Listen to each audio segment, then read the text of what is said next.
As my sassy black neighbor used to say, if you always do what you always did, you gonna always get what you always got. And I used to look at her like she was crazy. Probably because I was 7 and didn't care, but when I look back on that phrase with my adult brain, I go, that lady not only compacted the secret of life into about 2/3 of a sentence, she spelled out the path of self-destruction some of our favorite combat athletes walk down every Saturday night. And in fond memory of my old neighbor Tanisha, who isn't dead yet, but I wouldn't have this idea without her, so in memory of her, I'm gonna expose what I call the company man myth. Give me 3 weeks notice against anybody. Yeah, we'll have to see what Dana says. I don't really say no. Whatever the matchmaker gives me, man. Whatever they have planned for me, Dana can cut me straight away. I said yes to this fight before I even knew who it was. You can't think about anything. You just need to let it happen. I'm sure you've heard the phrase company man before, and I'm sure some of you might think kissing the boss's ass works. I know I've witnessed plenty of my coworkers gargling El Jefe's balls on a regular basis at a fucking landscaping job. A place where a promotion means losing your arm to a shinier piece of equipment. I mean, I understand if you have a multi-million-dollar corporate deal with some scummy banker. In that situation, you feed that piece of shit expensive whiskey shots en masse and don't even look at his daughter. I get that mindset, I really do. But what I truly don't understand is taking that exact thought process to a $14,000 cage fight. Because look, you have two options in the fight business. You either win or be interesting. Unfortunately, almost none of them are interesting, and there's no thanks for saving the prelims severance package. So putting your record on the line for the perceived admiration of the boss makes less than 0 sense. It doesn't matter if you come in on 13 minutes notice with your newborn's vomit on your beard. This isn't the pursuit of happiness. This is the pursuit of pay-per-view buys, and losers don't get them. Plain and simple. Now, of course, you have the other side of the equation, which is that you do win. Obviously, not all fighters lose short notice fights. In fact, some guys are so badass that all short notice means is a quicker dub. You look at Khamzat Chimaev's initial run, and after 2 months, he turned into a fucking delicacy, only to be served semi-annually in the desert. That guy got a sweet gig, and there's no way it could have happened that fast without the insane risks he took. You also have Kevin Holland, who established permanent job security by winning 5 consecutive times in the year 2020. That fucking savage signed up to fight 10 times that year. He pulled out once, COVID canceled 2 of them, and 2 of his opponents pulled out. That's why he always gets a pay-per-view spot despite the shitfest his career has become. However, for every superstar who fast-tracked their way to the top, there's 37 other guys whose loyalty to the company got them nothing but a corporate boot back into obscurity. Those are the stories you'll never hear on a 30 for 30, and I'll be happy to be the first to tell them, but they're gonna sit on hold with my intern Rakesh because the second part of the company man myth cannot be left out. It's by far the most physically damaging, by far the dumbest strategy for a young prospect especially, and put simply, it's the constant optional acceptance of a mismatch. You see this almost every card where a guy who's 9-4 fights a guy who's 11-0. The 9-4 guy, to some degree, knows he could have fought the Sam Alvey of his division and they would have paid him the same amount, but the desperate desire to prove himself made stooping to that level impossible. And here's, at the end of the day, why I have no sympathy for these idiots. It's the fact that there are fight odds. There's an entire industry built around predicting fights correctly, so if your opponent costs $4 to win $1, you should be asking yourself one of 2 questions. Firstly, did all 4 of your losses come from fluke injuries? Secondly, have you been paid $1 million to lose this fight on purpose? If the answer to either question is yes, then you got no judgment coming from me. If the answer is no, then you are natural selection on pay-per-view, and I'm gonna eat trolley worms while you bleed. Chael Sonnen's made 1,000 videos seductively explaining UFC economics, and a wall of gambling advertisements is no excuse to be misinformed. Oh, and by the way, MMA isn't fucking a piano. You don't get better the more you fight, your joints get shittier while a younger man takes your job. It's just a putrid meat grinder of leather and semen, so to approach it without seriously considering your limitations is unspeakably stupid. But yet, as dumb as these prideful prospects are, they still don't come close to the age-old tale we've heard 1,000 times over. I cannot afford to lose. Well, that's a more primal way to say it, but the point he's making here is as deep as it is ridiculous.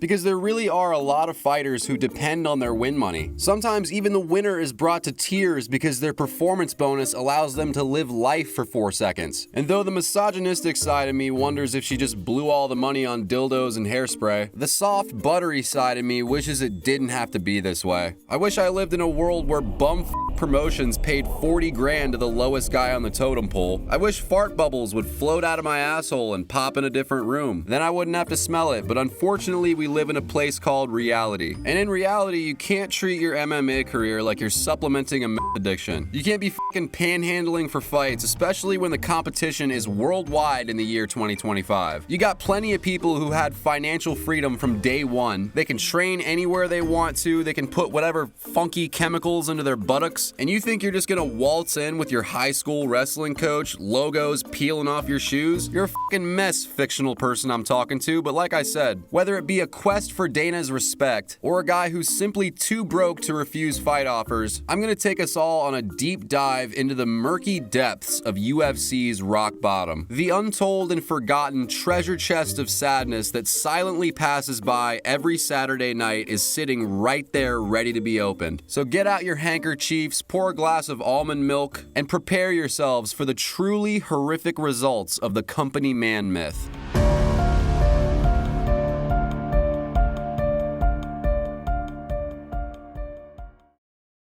When I left the back room, my instructions were not to sign this guy.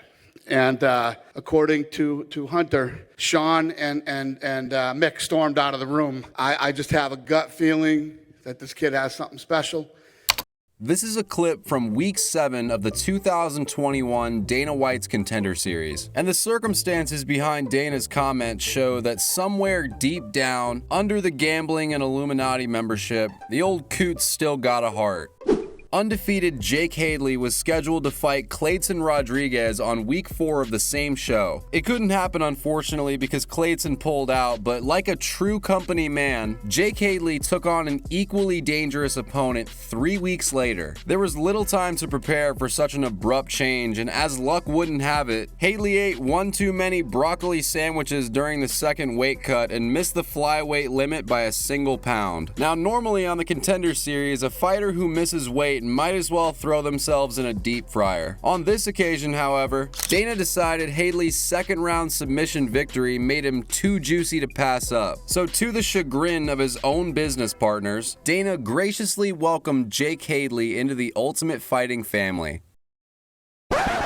Okay, enough fucking horseradish. Firstly, fighters miss weight all the time. It only matters if you're boring. So Dana, knowing Hadley's not boring, uses his weight miss to mentally convert Hadley from a guy who should be in the UFC despite his weight miss, into a guy who, despite his second round finish, should grovel at Dana's feet for giving him an opportunity he doesn't deserve. And secondly, just in case the message wasn't fully received, Dana casually mentions that his business partners are very upset with his decision. Like as if two grown men walked out of the Contender Series in a huff. It's fucking Inception, and of course, Hadley was absolutely overjoyed to be a part of the roster. To him, all the struggles he experienced, from the opponent switch to the weight miss, were simply building blocks to his future UFC title run. After all, Jake Hadley was 7-0 with a nice, shiny Cage Warriors title chilling on the bookshelf. Sure, he's got no perceived leverage anymore, but who needs leverage when you got a frame like that at flyweight? You know what I mean? Fuck it.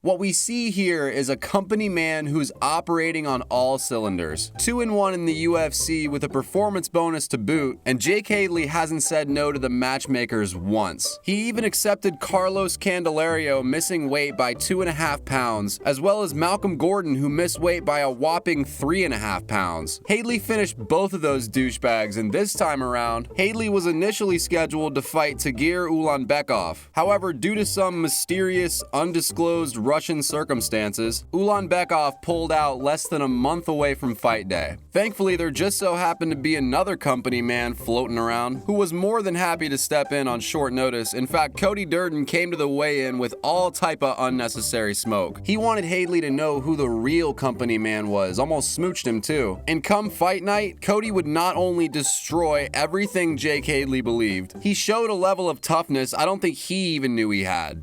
It was a clean 30-27 across the board, but the only time Hadley came close to winning the fight was a late second round armbar attempt that didn't look like an attempt at all. It looked like he had it and it was in, but no matter how much pressure he applied, Cody refused to tap. It was Hadley's, is it Hadley's or Hadley's?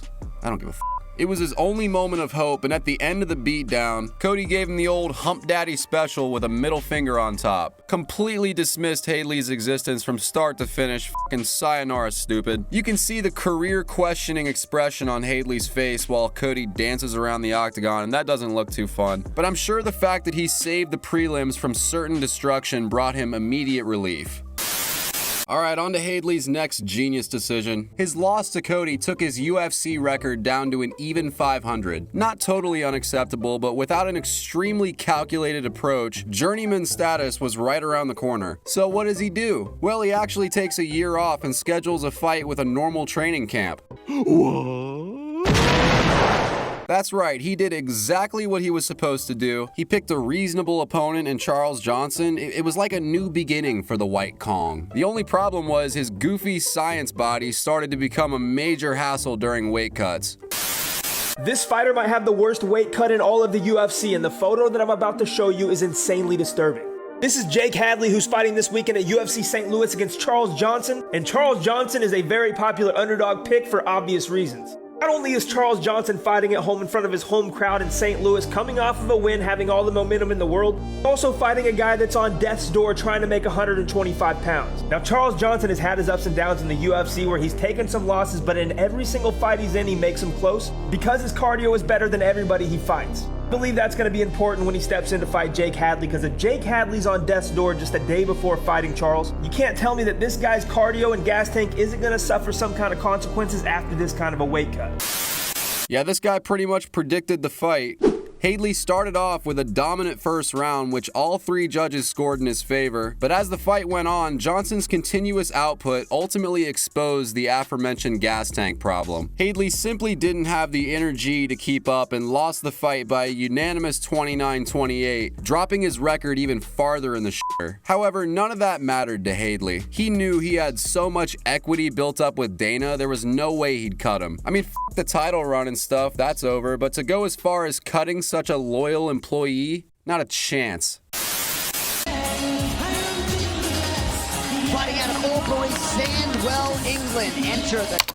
Well, would you look at that? Just when Hadley needed it the most, another blockbuster fight fell apart at the seams. It was a bantamweight bout between Kalen Loughran and Raymond Tavares before an unexpected injury forced Tavares' withdrawal. This was a picture-perfect opportunity for Hadley and in a division that's appropriate for his size. Or should I say it would be if he made weight. But in a shocking turn of events, 1 week's notice was not adequate time for Hadley, who missed the 136-pound mark by 1 pound. Incredibly reminiscent of the Contender Series bout we started with, and this time it's even more embarrassing. Because Jake literally did not have to take a fight he wasn't prepared to cut weight for. The first time he missed weight, it was understandable. I mean, he had to do 1 1/4 training camps with a double weight cut. It wasn't fair at all, and he still pulled out a finish. Now he's in a heavier weight class in a fight of his choosing, and still misses the non-title limit by a pound. If that wasn't bad enough, he won the fight via the most boring unanimous decision you've ever seen. I know 304 sucked an uncircumcised but when you're sitting on a 2-fight skid and you're missing weight, I mean, doesn't that cancel out the whole company man thing anyway? Well, according to Hadley himself, come in there and beat him. Obviously, I've had a bit of the problem with the weight, so I'm sorry for that, but hopefully I'll get forgiven for that, for taking the fight on a week's notice. Ding, ding, ding, that's the word I've been looking for. Hope. Hope is what Jake Hadley's career has been reduced to. I should have some sad music for this, hang on.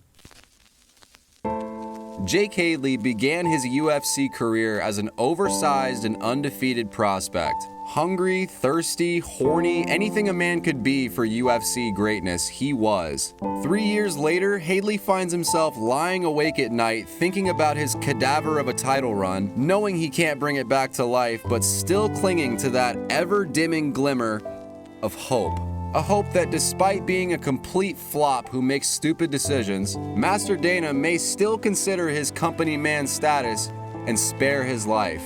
And with only one fight left on his contract, Jake Hadley was about to be one of the many individuals to test that theory.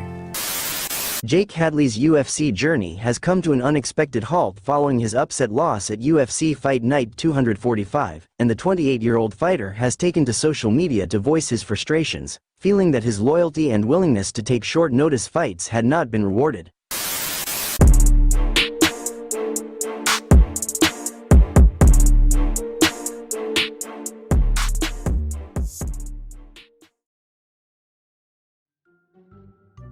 Our next story begins in one of the fastest growing metropolitan areas in the United States, Charlotte, North Carolina, where Impa Kasanganay, a second-generation Congolese immigrant, trained 7 days a week as a UFC prospect. He sported a handsome record of 8 victories with 0 defeats, and his dirt-nasty physique made it impossible to keep the abundance of hipster pussy out of his DMs. Everything in Impa's life was heading in a positive direction, so when he got a call from Dana White about a short-notice fight offer, saying no didn't even hit the neurons. He was locked in and ready to annihilate anyone Dana sent his way. They are so evil. If you've been around for a while, this won't surprise you, but if you're new to the UFC, let me fill you in. This is approximately 47 milliseconds before the undisputed greatest knockout in UFC history. And the man on the right side of the screen happens to be our good friend Impa. See, what he thinks is going to happen here is he's going to catch this kick. But what he doesn't know is that Buckley is about to treat the apex like it's the fucking moon. He uses Impa's grip to pull off an impossibly amazing spinning back kick on the undefeated prospect. Complete devastation upon impact as Impa collapses helplessly to the canvas. There was simply no recovering. Impa ended up winning one fight after this before being finished in the first round by Carlson Harris and subsequently cut from the UFC. He still competes to this day in the PFL and has come close to winning the PFL championship, but one can only imagine how far he'd have gone in the UFC had he not taken that short notice fight offer.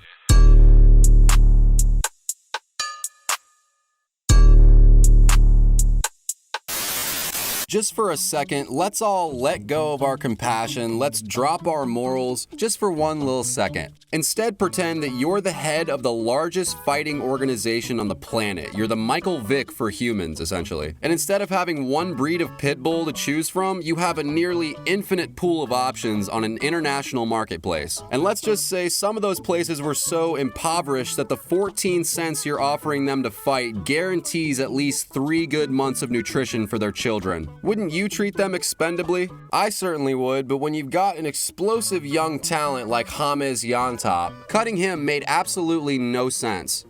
It all began with a featured bout on Dana White's Contender Series. Llontop faced off with Malik Lewis, and though the fight lacked a finish, Llontop put so much damage on Lewis that a finish would have been the lesser of two evils. And because of that, Dana gave Llontop a contract without a second thought. A couple of times I thought he had him hurt and, went to the ground with him. I was like, oh, he's going to, but he beat the shit out of him on the ground. I mean, he literally was trying to finish him the whole time on the ground. And if the rest of the show didn't fight like absolute maniacs tonight, that would have been a great fight. So once again, we find ourselves on the Chicken Tender Series with a fantastic up-and-coming fighter. Dude's 14-2 at 24 years old. He's got that dog in him, as they say. I mean, you could not ask for a better prospect. But one double opponent switch combined with a short notice fight took that 14-2 record straight to Pound Town. His first fight was supposed to be a simple disposal of a rando. Chris Padilla came in to replace Gabe Green, who replaced Llontop's initial opponent, Lando Venata. And I'm assuming Llontop looked at Padilla's 13-6 record and thought, quick night at the office. But as it turns out, Chris Padilla was non to be with. Not only did he choke Llontop out in the first round, bedazzling the odds makers, he actually made the fucking weight. James Llontop came in at 156.5 pounds, while his last second opponent came in at 154.5. On top of that, Padilla was way more jacked than Llontop, so I don't know what the hell went down in the steam room, but it's a bad look for a throwaway to make the title weight limit while you're over there scraping Dorito residue off your contract. Either way, the man got caught in a choke he didn't see coming, and the weight miss canceled out the fact that he took 2 different opponent switches. What a shit start for the company hombre. Llontop's rebound fight went a little better than the first one. He went toe-to-toe with Vyacheslav Borshev in a bout that had no issues. Both guys made weight, both guys banged it out like savages for 3 rounds, and in the end, Slavaklaus barely edged out a split decision. This is exactly what Llontop's debut should have been had he not played musical opponents. He would have had a fantastic 3-round showcase if he had just waited 13 seconds. Now he's in a situation where 2 consecutive dubs would only put him back where he started. So what do you think old fruit blender head decided to do about his predicament? Between the short notice fight and the long distance that he traveled, it was not possible to successfully make the catch weight of 165 pounds. Yeah, you got to think this is going to put Llontop in the UFC's good graces, win or lose.